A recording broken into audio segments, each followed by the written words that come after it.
Doctors who've actually answered the question, is anyone here a doctor? What happens? Story 1. Well, the doctor in question is my father, not myself, but we were on a plane coming home from vacationing in Florida when, during the latter third of our flight, a man came stumbling down the aisle and nearly fell down as he passed our row. A few of us started to get up, asking if he was all right, and he quickly got up and darted into the bathroom, but not before we saw that his skin was a horrible ash gray. Dad speculated that he was having some kind of diabetic emergency. Guy disappeared into the bathroom and was in there for a long time, and after a while, the most horrific smell began to waft out. A flight attendant eventually went to check on him, opening the door just a crack. The smell filled the whole plane, and was soon joined by more attendants, and after some talking amongst themselves, one asked, "Is anyone a doctor on board?" My father stood up and dutifully went back there, and when he opened the door to go in, we could all see that there was doo-doo all over the door and walls of the bathroom. Turned out the guy had consumed a lot of wine and shrimp cocktails for what would have been breakfast, and obviously something went awry. So that kicked off a half hour or more sort of standoff where the flight staff tried to convince the man to let them take him off in a wheelchair, during which they turned off the AC and had us all close our windows and stay in our seats on a sweltering summer afternoon, while the poo stank permeated every inch of the plane. People were starting to gag all the way up front. Basically, Dad finally convinced the flight staff that having all the passengers get sick would be infinitely worse, and to let everyone leave, since the poor poop-covered dude was not going to budge until the coast was clear. There wasn't a whole lot he was able to do for the guy otherwise, but I guess at least he spared a bit of his dignity. Oh my god, this has to be one of the best stories here. I don't understand, though, why being drunk means getting poo all over the walls and door. I mean, I've been drunk a lot, but I don't have projectile poops like that. The shrimps from the many shrimp cocktails maybe weren't that fresh and probably caused some food poisoning, hence the gray face, with very wrong digestion that led to an emergency explosive exit. Story 2. Was on a flight to London and the call went out at 5:30 a.m. I went to the back of the plane as directed, and I eventually was told to go to the seat of a passenger. When I got to his seat, he was slow to respond to my questions, but he was alert and could tell me where he was and where he was going. Turns out he was a chronic opioid user for pain and uses benzodiazepines like Ativan for anxiety. Well, he's afraid to fly and anticipated that the rush through the airport would cause more pain, so naturally he doubles up on his opioids, plus his Ativan, plus he decides to have a couple of drinks mid-flight. He was basically so drugged up that his seatmates thought he was having a stroke. The stewardesses asked me if I wanted a captain to land the plane, but because he wasn't in any danger and we were about an hour from London, we just carried on and monitored the man. Just a few days ago, though, I walked into a bank and noticed a man lying beside the ATM. There was someone at the other one who was acting like everything was normal. I told the bank attendant, and we approached the guy. Turns out he was a chronic alcoholic who hadn't had a drink in a while and was in alcohol withdrawal and had a seizure shortly after arriving. I don't know how long he was lying there or why absolutely nobody made mention that there was a man on the ground with vomit beside him. People were walking past him like it was normal. It's surprising and kind of sad how many people don't know how bad alcohol withdrawals can be, so they don't know that the person is at serious risk. I treated a man who was arrested after serial seizures because he tried to quit cold turkey. His wife said that he sobered up because their first grandchild had just been born. That man passed away in the ER, one of my saddest cases. Story 3. Nurse midwife, not a doctor, so whenever the "is there a doctor on board" call goes out, I lay low and hope someone more qualified volunteers. But twice I've admitted I'm a nurse and have been drafted to help. Once I was on a 10-hour red-eye flight. I'm still shocked that on a packed 747 I'm the best they could come up with. Fortunately, it was just a woman having gas pains from sitting still too long and wearing Spanx. I told her to take off the Spanx and walk for a while. For my service, I was given a little gift bag of snacks and alcohol, which was so nice but kind of embarrassing. Another time was on a city bus, and a man had a seizure. The driver stopped right at the corner adjacent to the local medical school. I thought surely there's some overzealous med student on board who wants to take this one. But no, I finally admitted I was a nurse when the poor driver started to look frantic.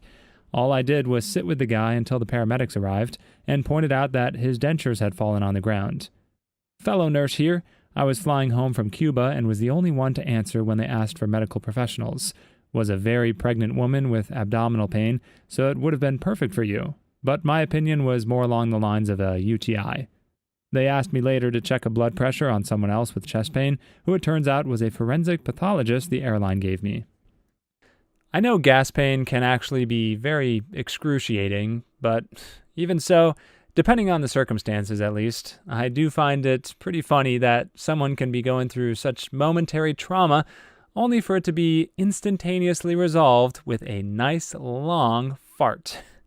I don't know, there's just something about the immediate contrast between the drama and the comedy of the situation that makes me laugh. But be warned, there are dangers involved. I'm thinking back to the episode of South Park where Kenny was dating a new girl and is holding in his farts until he spontaneously combusts. So proceed at your own risk. Story 4.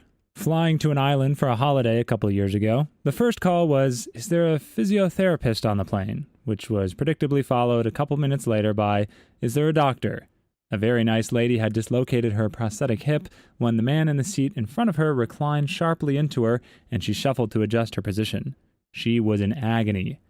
The plane had a fairly decent medical kit, so I was able to get an IV cannula into her and give her some reasonable painkillers. However, there was no chance of me popping the hip back in, and where we were going didn't really have a hospital, so I told the crew they'd have to land somewhere that did. Once she'd got off the plane and been taken to the hospital, there was some problem with the sensor or something, and we couldn't take off again, so everyone had to stay overnight in this unexpected destination. Other passengers were not best pleased, and I could not sink far enough into my seat when this was announced. To add to this, the actual destination, which we reached the next day, was a resort that most of the passengers were going to, so I had to endure strangers calling me Doc for the whole week.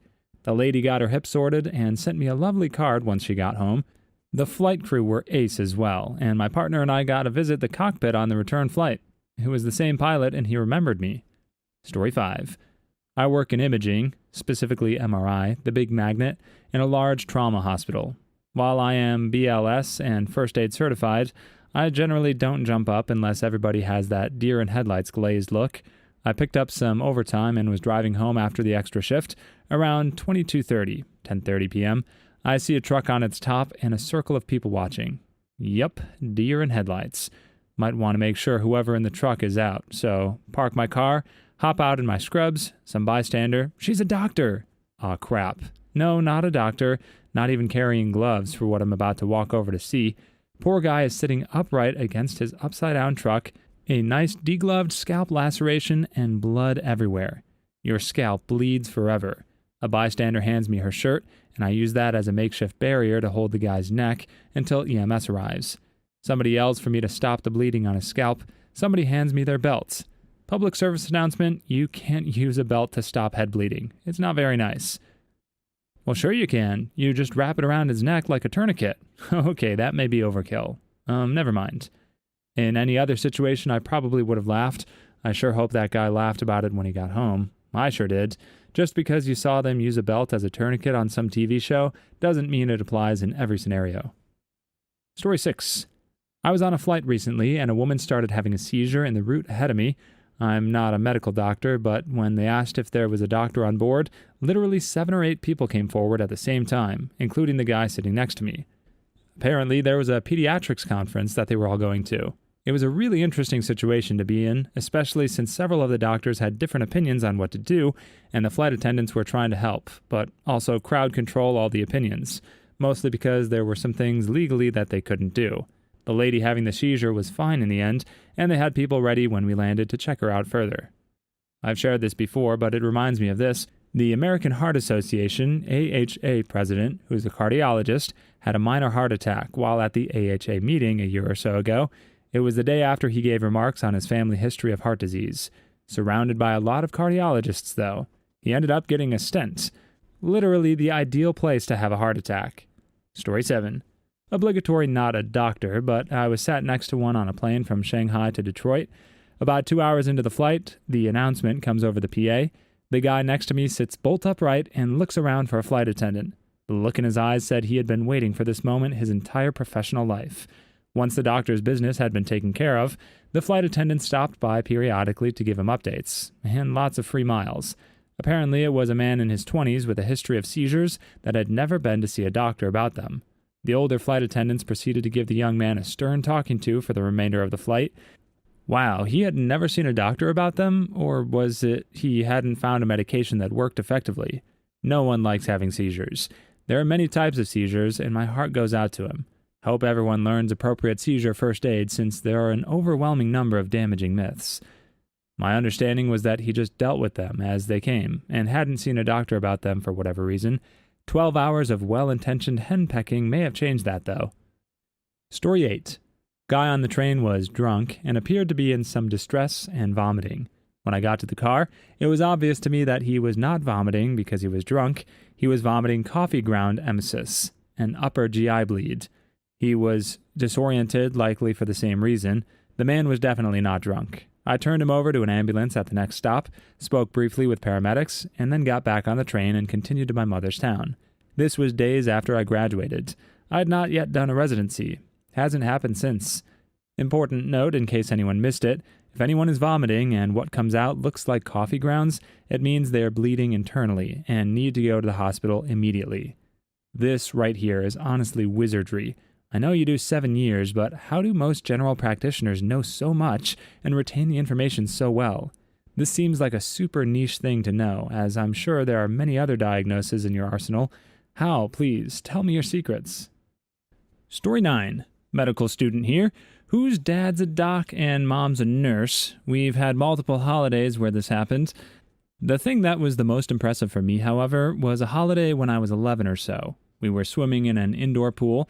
Dad was outside, Mom was with me and my little sister. All of a sudden, people start screaming and a 3-year-old toddler is pulled out of the water, blue and not breathing. Mom immediately started the Heimlich, upside down, to get the water out of the lungs, while my sister and I got Dad. By the time we got back, the kid was conscious and crying. Dad took him to the medic's cabin and had to literally convince the guy there to give the kid oxygen. Happy ending, though, the kid made it, without any brain damage as far as I know. We still get a Christmas card every year, but yeah, that was a lot to take in as a kid. In my eyes, my parents will always be heroes for that. How sweet of him or her to thank you every year with a card. You know, I never really thought about this, but it seems pools don't commonly have lifeguards on duty in hotels. But it seems weird for a pool to have a swim at your own risk sign posted in a space that's meant to be family-friendly and relaxing. Now I'm thinking about all the legal implications. Like, is there something in the fine print when you book a hotel that says that the hotel is not liable for loss of life or injuries sustained while on the property? I guess that makes sense. Given the mass number of people that come and go, statistically there's going to be some life-threatening accidents here and there, with that sample size at least. Anyway, good on this family of medical professionals for being there to help out. I can definitely see why the OP was inspired by her parents' career choices to pursue medicine themselves. Story 10. My wife responded to this on a flight with a Middle Eastern carrier. A passenger had collapsed on the flight. The crew would not let her see the patient, demanding her doctor's card first. This is not something the UK General Medical Council produces. Eventually, when no other option was available, my wife convinced them she is in fact a doctor and was allowed to check the passenger. He turned out to be diabetic and hypoglycemic, so quickly resolved and a complete anticlimax. No, there was no special treatment for being a doctor or assisting, and the crew didn't even say thank you. I was going to joke and make a response like this, but here you have an example of the real thing. I don't get it. I graduated med school 13 years ago, and over half my class was female. I still occasionally get comments like, I expected a male doctor. My favorite response is, they let women be doctors now? Kind of joking with the patient, but also making them realize they are biased. Story 11. Not me, but I was volunteering at a race event. A man had just crossed the marathon finish line and went into cardiac arrest. While we were panicking and trying to get emergency services over, literally 2 seconds later, a whole race team of doctors and nurses and such crossed the finish line and saw what was happening. They sprang into action, and the guy ended up getting all the attention he needed and was fine in the end. It could not have been more fortuitous timing. It was almost comical. Not quite the same thing, but I once got stuck in an elevator with 6 elevator engineers. They had the doors open, and we were out in less than a minute. Don't worry, mate. We're elevator engineers. Yeah, sure, a good one. Let's just press the call button. Hey, stop, don't mess with it. You'll just make it worse. Oh, the door's open. Story 12. Not me, but my mother. We were sitting in a high-speed train for 4 hours and reserved some seats for it. I saw a guy sitting opposite to us with a lot of folders, so I assumed he needed to do some paperwork for his job. After 2 hours, they stopped the train suddenly and called for a doctor in our part of the train. The guy and my mother stand up in seconds and just look at each other with confusion. Him. What kind of doctor are you? Her. Cardiologist. Oh, thank God. I'm a gynecologist. Tell me if it's a birth. It was a metabolism issue. Nothing serious in the end.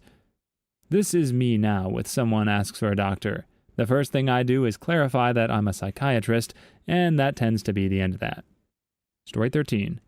My son was playing baseball and took a hard grounder to the face.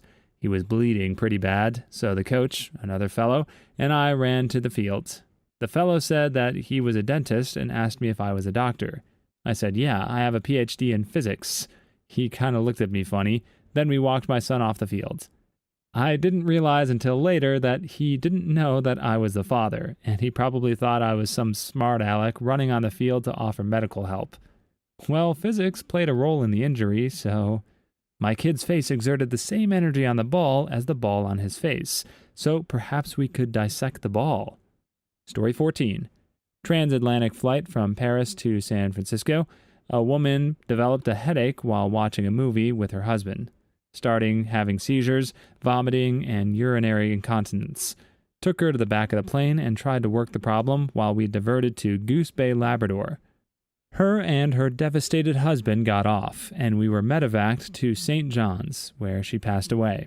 Our flight couldn't leave since we had used all the medical supplies, which every flight needs, so we had to wait until supplies arrived from another United-serviced airport. Perhaps an aneurysm, so not much we could have done. Oh my gosh, this is so tragic. Gotta wonder if the decrease in pressure caused it to happen to a weakened artery or vein or capillary in her brain. Story 15. Not me and not a doctor, but my cousin, an ER nurse, was on a flight and they made the "Is there anyone in the medical field on board?" announcement. She responded and they took her to an elderly passenger who was in some distress, heart palpitations if I remember correctly. She monitored the lady's vitals and the flight crew was ready to do an emergency detour if my cousin had determined the lady was in danger. She wasn't. As it turned out, the lady was on her way to the same cruise my cousin was headed to. They ran into each other on the boat, and the lady bought my cousin a drink. So, a happy ending. Story 16. Obligatory not a doctor, but friend's rich family of Canadian hippies took me to a jazz festival in New Orleans. During dinner, a drunk guy at another table started choking, and the Heimlich, by the waiter, was ineffective.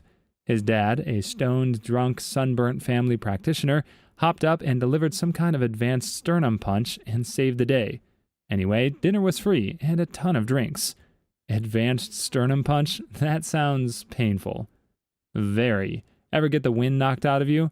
It isn't uncommon to break ribs doing CPR or Heimlich maneuvers because of the force necessary to move the amount of air needed to dislodge the object or circulate blood effectively.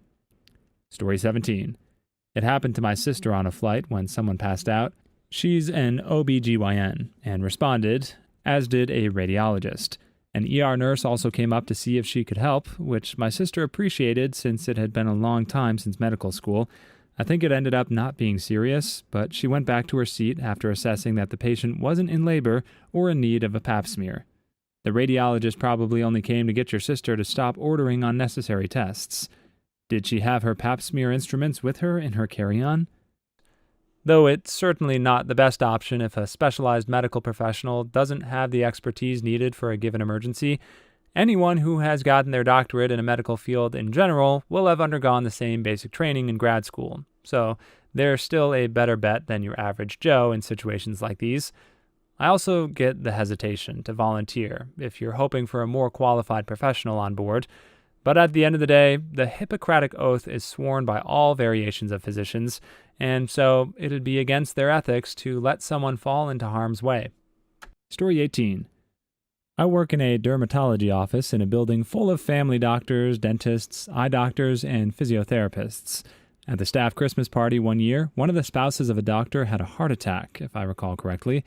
There were enough doctors and nurses present to take care of the issue very promptly, and the outcome was positive. At our dinner table, the dermatologists had all been drinking wine by this point and yelled out, "Well, if anyone gets a rash, let us know." That's such typical doctor humor. Story 19.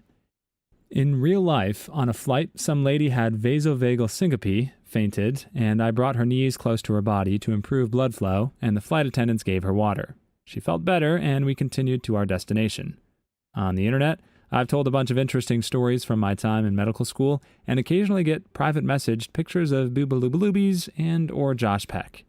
Sending just Josh is only one boob. You clearly asked for boobs, not boobs. How rude of those people. Story 20. Cousin's wedding. Family member flew in from South America, had a heart attack and had no pulse. Dentist guest began CPR. Doctor guest was relieved and an ambulance showed up. Pulse was weak, but he was alive. Doc rode to the hospital. Wedding reception continued. Family members flew home and were still alive years later. Oh, that's amazing. The survival rates of out-of-hospital cardiac arrest are very, very low. My dad must be one lucky some witch then. Story 21. Not a doc, but a nurse, heard loud crash outside the Waffle House I was eating at, ran outside to see what was up, kid screaming for doctor. Run up to see what is up, and his leg is sticking the wrong way.